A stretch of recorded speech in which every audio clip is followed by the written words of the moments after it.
नमस्कार। ट्रेन से सफर तो हम सबने किया है और कई बार ट्रेन के ऊपर लगे तारों को देखकर ये ख्याल मन में जरूर आया होगा। आज हम इसी सवाल की तह तक जाएंगे। तो सवाल बिल्कुल सीधा है। सोचिए, ट्रेन चल रही है और अचानक 25,000 वोल्ट का वो तार टूटकर सीधा ट्रेन पर आ गिरे। क्या होगा? क्या सब खत्म हो जाएगा? चलिए इसी सवाल का जवाब ढूंढते हैं। देखिए, ये सिर्फ एक डरावना ख्याल नहीं है, ये एक बहुत ही सीरियस और वाजिब सवाल है। और अच्छी बात यह है कि रेलवे ने इस सिचुएशन के लिए पहले से ही तैयारी कर रखी है। अब ये समझने के लिए कि तार टूटने पर क्या होता है, पहले ये समझना जरूरी है कि ये पूरा सिस्टम काम कैसे करता है। क्योंकि ट्रेन के ऊपर ये जो तार दिखते हैं ना, ये सिर्फ तार नहीं है, ये तो ट्रेन की लाइफलाइन है। इसे टेक्निकली कहते हैं OHE यानी ओवरहेड इक्विपमेंट। सिंपल भाषा में कहें तो ट्रेन की छत पर जो एक एंटेना जैसा स्ट्रक्चर होता है, जिसे पैंटोग्राफ कहते हैं, वो इन्हीं तारों से टच होकर बिजली लेता है और इंजन को दौड़ाता है। बस इतना सिंपल है। और हाँ, ये कोई घर की बिजली नहीं है, हम बात कर रहे हैं 25,000 वोल्ट की। जरा सोचिए, 25,000 वोल्ट, ये बहुत बहुत ज्यादा पावर है। ट्रेन को चलाने के लिए तो ये जरूरी है, लेकिन अगर कुछ गड़बड़ हो जाए तो ये खतरनाक भी हो सकती है। तो चलिए उस मोमेंट में चलते हैं। मान लीजिए बहुत तेज आंधी आई या कोई और वजह हुई और ये हाई वोल्टेज तार टूटकर ट्रेन पर गिर गया। उस एक पल में, पलक झपकते ही क्या होता है, आइए देखते हैं। जैसे ही तार ट्रेन की बॉडी से टच होता है, एक जोरदार चिंगारी निकलती है, एक शॉर्ट सर्किट होता है। लेकिन कमाल की बात यह है कि ठीक इसी मिलीसेकंड में सिस्टम का जो सेफ्टी मैकेनिज्म है वो एक्टिवेट हो जाता है और पावर सप्लाई कट। तो ये ऑटोमेटिक सेफ्टी सिस्टम आखिर है क्या? यही तो इस पूरी कहानी का असली हीरो है। एक ऐसा सिस्टम जो इंसान से भी कई गुना तेजी से रिएक्ट करता है।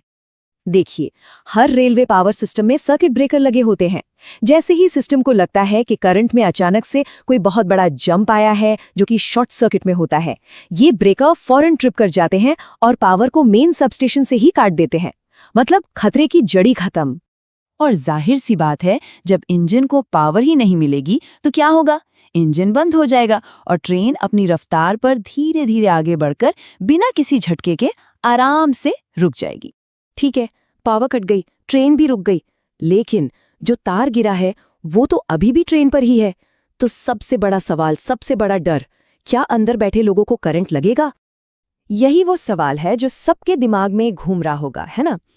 क्या वो 25,000 वोल्ट का करंट ट्रेन के डिब्बे के अंदर बैठे लोगों तक पहुंच सकता है? और इसका सीधा सा जवाब है, आमतौर पर बिल्कुल नहीं। अंदर बैठे लोग पूरी तरह से सेफ होते हैं। पर ऐसा कैसे? इसके पीछे कोई रॉकेट साइंस नहीं, बल्कि बहुत ही सिंपल फिजिक्स है। इसे कहते हैं अर्थिंग का सिद्धांत। देखिए, ट्रेन की जो पूरी बॉडी है वो मेटल की बनी होती है। ये एक पिंजरे की तरह काम करती है और बिजली का एक नियम है, वो हमेशा सबसे आसान रास्ता पकड़ती है। तो करंट डिब्बे के अंदर आने के बजाय ट्रेन की बाहरी मेटल बॉडी से होता हुआ पहियों के रास्ते सीधा जमीन में चला जाता है। तो सिस्टम हमें बचाने के लिए पूरी तरह तैयार है।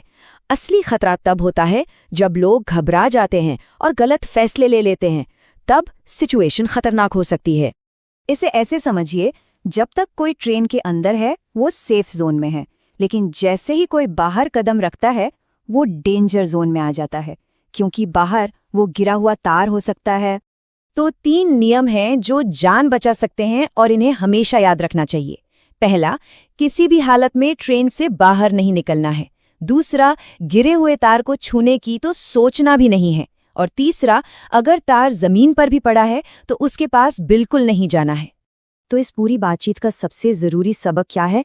वो ये कि अगर कभी ऐसा कोई हादसा हो भी जाए तो घबराना नहीं है, शांति से अपनी सीट पर बैठे रहना है, क्योंकि ट्रेन के अंदर ही सबसे सुरक्षित जगह है। ये हमें सोचने पर मजबूर करता है ना? हमारी रोज की जिंदगी में ऐसे कितने ही सेफ्टी सिस्टम हैं जो हमें दिखाई नहीं देते, पर चुपचाप अपना काम करते रहते हैं और हमें महफूज रखते हैं। शायद अगली बार जब हम ट्रेन में बैठेंगे तो इन इंजीनियरिंग के कमाल को एक अलग ही नज़र से देखेंगे।